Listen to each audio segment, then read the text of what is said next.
నమస్తే మిత్రులారా, నేను మీ శ్రీనివాస్ చౌహాన్ అడ్వకేట్. మిత్రులారా, ఏదైనా ఒక సమాచారం అడుగుతూ మీరు అధికారులకు right to information act RTI ప్రకారంగా ఒక అప్లికేషన్ పెట్టుకున్నా కూడా సంబంధిత అధికారులు మీకు సమాచారం ఇవ్వటం లేదా, అయితే మీరు ఏం చేయాలి?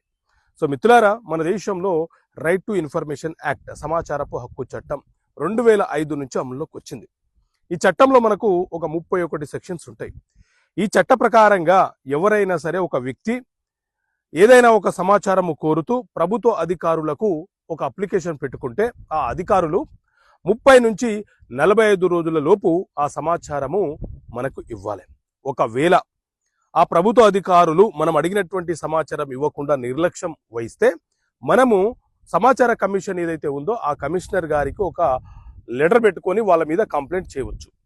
కమిషనర్ గారికి కమిషన్లో ఒక లెటర్ పెట్టినా కూడా పట్టించుకోక.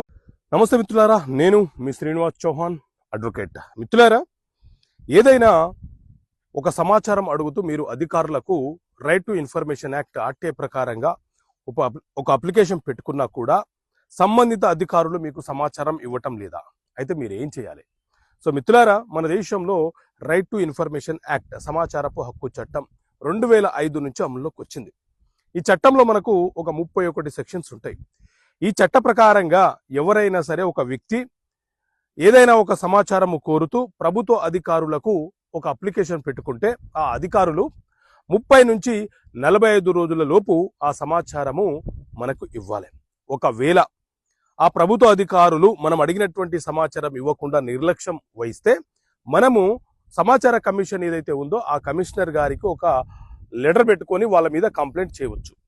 కమిషనర్ గారికి కమిషన్లో ఒక లెటర్ పెట్టినా కూడా పట్టించుకోక